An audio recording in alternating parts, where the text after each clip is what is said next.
The first sign that something was wrong came through a Facebook notification at 0300 hours. Cobble time. I was sitting in my bunk at Forward Operating Base Chapman, scrolling through my phone during a brief break from our night patrol preparations, when I saw that my wife Sarah had been tagged in a photo at a restaurant I didn't recognize. My name is Staff Sergeant Jake Morrison, and I was 6 months into my second deployment to Afghanistan with the 82nd Airborne Division.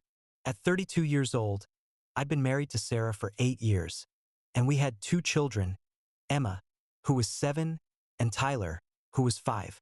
This deployment was supposed to be my last before transitioning to a training role stateside. A promise I'd made to Sarah after our first deployment had put such strain on our marriage. The photo showed Sarah at what appeared to be an upscale steakhouse, sitting across from a man I didn't recognize.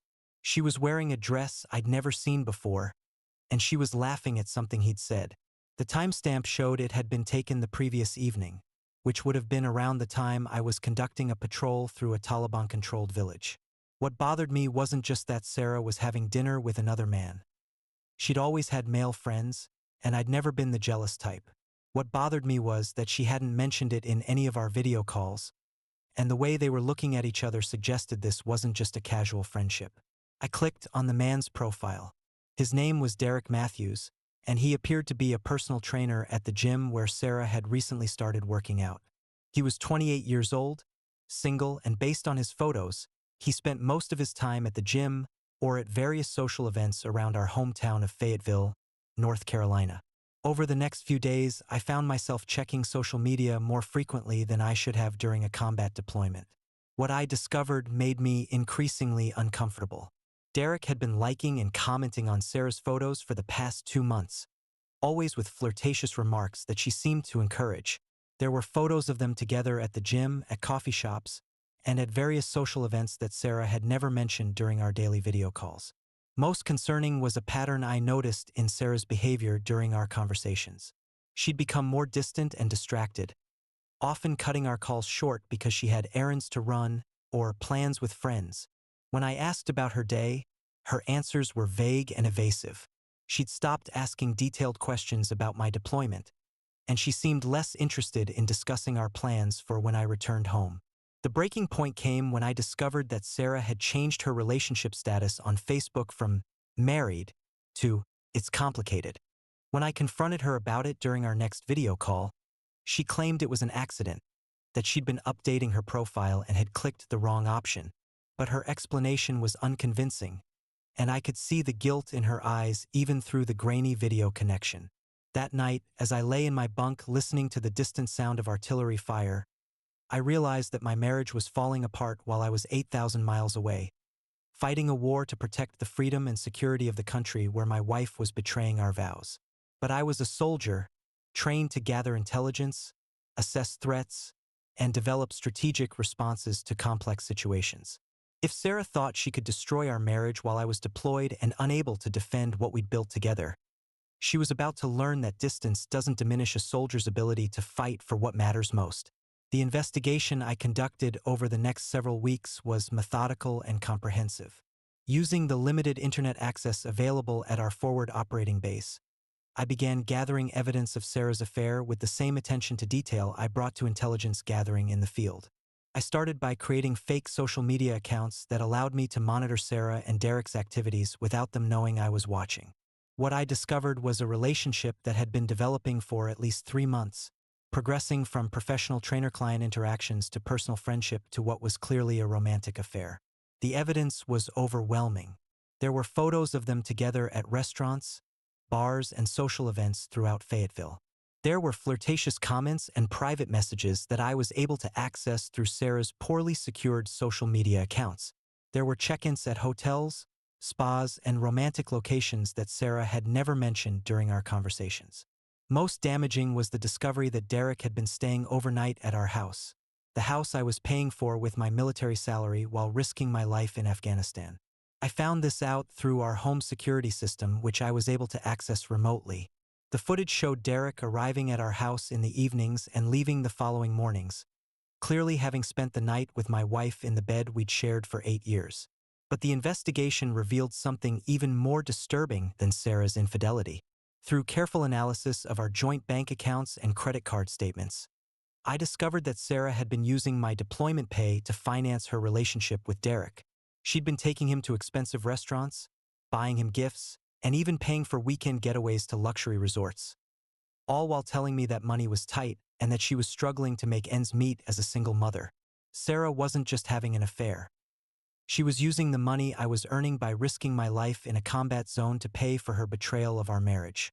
The most infuriating discovery came when I accessed Sarah's email account and found correspondence with a divorce attorney. She'd been planning to file for divorce while I was deployed, calculating that she could maximize her financial advantage by initiating proceedings while I was overseas and unable to properly defend my interests. The attorney had advised her on how to document my absence from family life, how to claim that my military service had made me an unsuitable husband and father, and how to position herself for maximum alimony and child support. Sarah's plan was elegant in its cruelty. She would enjoy her affair with Derek throughout my deployment, using my military pay to finance their relationship, then file for divorce just before I returned home. By the time I was back in the United States, she would have already established legal proceedings that would paint me as an absent father and neglectful husband, ensuring that she received the maximum possible settlement while keeping primary custody of our children. She would get to keep the house, receive substantial alimony and child support, and start a new life with Derek, all funded by the sacrifice I was making to serve our country. But Sarah had made one crucial mistake in her planning. She had underestimated the man she was betraying. As a soldier, I understood the importance of strategic planning, operational security, and tactical advantage. I decided to use those skills to develop a response that would be both devastating and perfectly legal, exposing Sarah's betrayal while protecting my rights as a husband and father.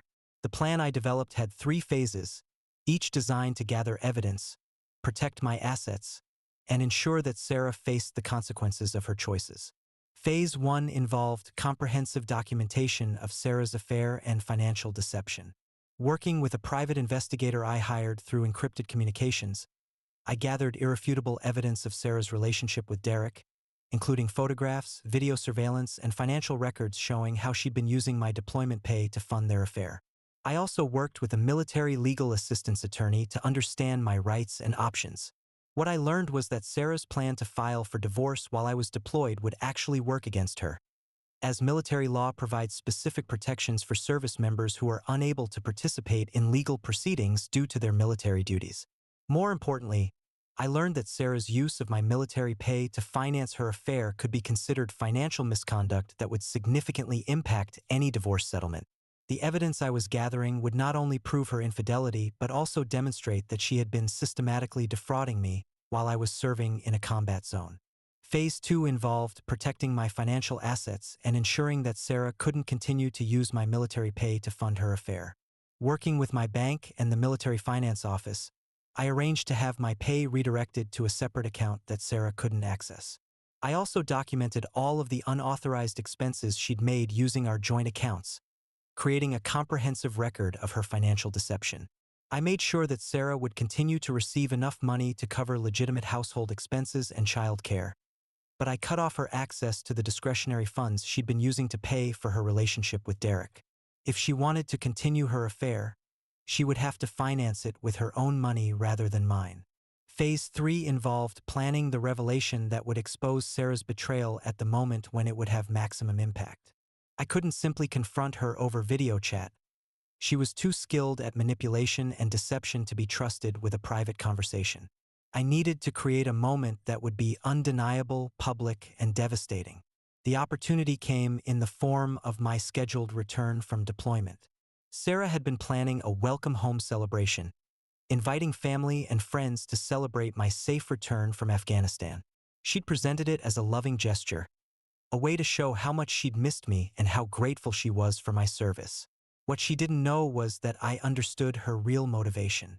The welcome home party was meant to be a performance, a final act of deception before she filed for divorce. She wanted to create the appearance of a loving wife who had supported her husband throughout his deployment, someone who could claim that despite her best efforts, our marriage had simply grown apart due to the strains of military life. I agreed to the welcome home party, but I had my own plans for the celebration. Working with the same operational planning skills I used for military missions, I began preparing an event that would expose Sarah's betrayal to our family, friends, and community. I arranged for the private investigator to attend the party as a guest, ready to present evidence of Sarah's affair if needed. I also prepared a comprehensive presentation that would document Sarah's infidelity and financial deception, complete with photographs, financial records, and timeline analysis. But I also prepared something else. A surprise that would demonstrate to everyone present exactly what kind of woman Sarah had become while her husband was risking his life in Afghanistan. The welcome home party was held on a Saturday afternoon in April, exactly 1 week after my return from deployment. Sarah had decorated our backyard with yellow ribbons and American flags, creating the perfect setting for what appeared to be a patriotic celebration of military service and family reunion. Our families were there, along with close friends, neighbors, and several of my fellow soldiers who had returned from deployment with me. Sarah looked beautiful in a new dress that I later learned Derek had helped her select, playing the role of the devoted military wife perfectly. During the first hour of the party, Sarah gave a heartfelt speech about the challenges of military life and the importance of supporting our troops. She talked about the sacrifices that military families make, the difficulty of maintaining relationships across long deployments, and the strength required to keep a family together when one parent is serving overseas. The guests were moved by her apparent devotion and sacrifice, applauding her strength and commitment to our marriage. Sarah was in her element, basking in the admiration and respect of everyone who mattered in our lives. But then I stood up to give my own speech, thanking everyone for their support during my deployment and their presence at our celebration. Before I begin, I said, I'd like to introduce someone special who couldn't be here today. Sarah, would you like to tell everyone about Derek? The color drained from Sarah's face as she realized that her carefully hidden affair was about to be exposed to everyone who mattered in our lives. I don't know what you're talking about, she said, but her voice was shaking and her composure was cracking. Derek Matthews, I continued, the personal trainer who's been staying in our house while I was in Afghanistan. The man you've been taking to expensive restaurants with my deployment pay. The man you've been planning to leave me for. I then began presenting the evidence I'd gathered over the past several months. The photographs of Sarah and Derek together at restaurants and hotels. The financial records showing how she'd used my military pay to fund their affair. The security footage of Derek spending nights in our house while I was in a combat zone. The guests watched in stunned silence as the truth about Sarah's betrayal became undeniable. These were people who understood the sacrifices of military service, and they were witnessing evidence that Sarah had been systematically betraying her husband while he was risking his life for their country. But the most devastating revelation came when I presented the correspondence with the divorce attorney, showing how Sarah had been planning to file for divorce while I was deployed, using my absence as evidence that I was an unsuitable husband and father. Sarah has been planning to destroy our marriage and take our children while I was serving in Afghanistan, I said. She's been using the money I earned in a combat zone to pay for her affair, and she's been preparing to claim that my military service makes me unfit to be a husband and father. The room was completely silent. Sarah sat frozen in her chair, unable to speak or defend herself as the full scope of her betrayal was revealed to everyone who had come to celebrate my safe return from war. Our families looked at Sarah with expressions of shock and disgust. My fellow soldiers, who understood the sacrifices of deployment and the importance of family support, were visibly angry at what they were witnessing. The neighbors and friends who had admired Sarah's apparent strength and devotion now saw her as someone who had betrayed the most fundamental values of military family life. Sarah tried to speak, to explain or justify her actions, but there was nothing she could say. The evidence was overwhelming and undeniable. She'd been caught in a web of lies and deception so extensive that any attempt at explanation would only make her look more guilty. She left the party in disgrace, abandoning the celebration she'd planned and fleeing to her car as the guests erupted in discussion about what they had witnessed. Derek, who had been invited to the party as Sarah's friend, also left quickly, abandoning Sarah to face the consequences of their affair alone. The aftermath was swift and decisive. Sarah moved out of our house that night, staying with a friend while she tried to figure out her next steps. The divorce proceedings were straightforward, With the evidence I'd gathered, Sarah had no choice but to accept a settlement that protected my assets and ensured that I maintained primary custody of our children. Derek's life was also affected by the exposure. Word spread quickly through the military community about his affair with a deployed soldier's wife, and he was forced to leave town to escape the social consequences of his actions. His reputation as a personal trainer was destroyed, and he struggled to find employment in any field related to fitness or personal services. But perhaps the most satisfying outcome was the impact on Sarah's standing in our community. The exposure of her affair and financial deception led to her being ostracized by the military wives community, which had previously supported and admired her. She was forced to find new employment and housing, and she struggled to rebuild relationships with family members who had been disgusted by her betrayal. 6 months after the welcome home party that destroyed Sarah's reputation and exposed her crimes, I sat in my new apartment, helping Emma and Tyler with their homework while planning our weekend activities. The children were adjusting well to the new reality of their parents' divorce, and they'd chosen to live primarily with me. They'd lost respect for their mother's deception and betrayal, and they appreciated the honesty and stability I provided. My military career had actually been strengthened by the experience.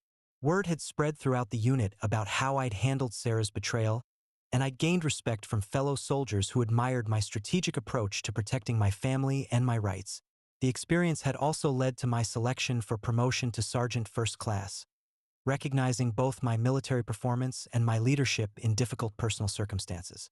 Sarah had tried to rebuild her relationship with Derek, but the public exposure of their affair had made their relationship untenable. He'd moved to another state to escape the scandal, leaving Sarah to face the consequences of her choices alone. She'd lost her marriage, her children's respect, her social standing, and the man she'd sacrificed everything to be with. As I worked on helping my children with their school projects, I reflected on the lessons I'd learned about loyalty, sacrifice, and the true meaning of service. For 8 years, I'd believed that Sarah and I were building something lasting together, something worth fighting for and protecting. I'd been proud of our family, our home, and our shared commitment to the values of military service. The discovery that Sarah was willing to throw it all away for a fling with a personal trainer while I was risking my life in Afghanistan had been devastating, but it had also been clarifying. I no longer had to wonder why our relationship felt strained or why Sarah seemed distant during our video calls. I no longer had to worry about whether she was supporting me while I was deployed. Now I was building something real with my children, something based on honesty, integrity, and genuine care for each other's well-being. The work of single parenting was challenging, but every day was authentic, every conversation was honest, and every success was earned through dedication rather than deception. The notification sound from my phone interrupted my thoughts.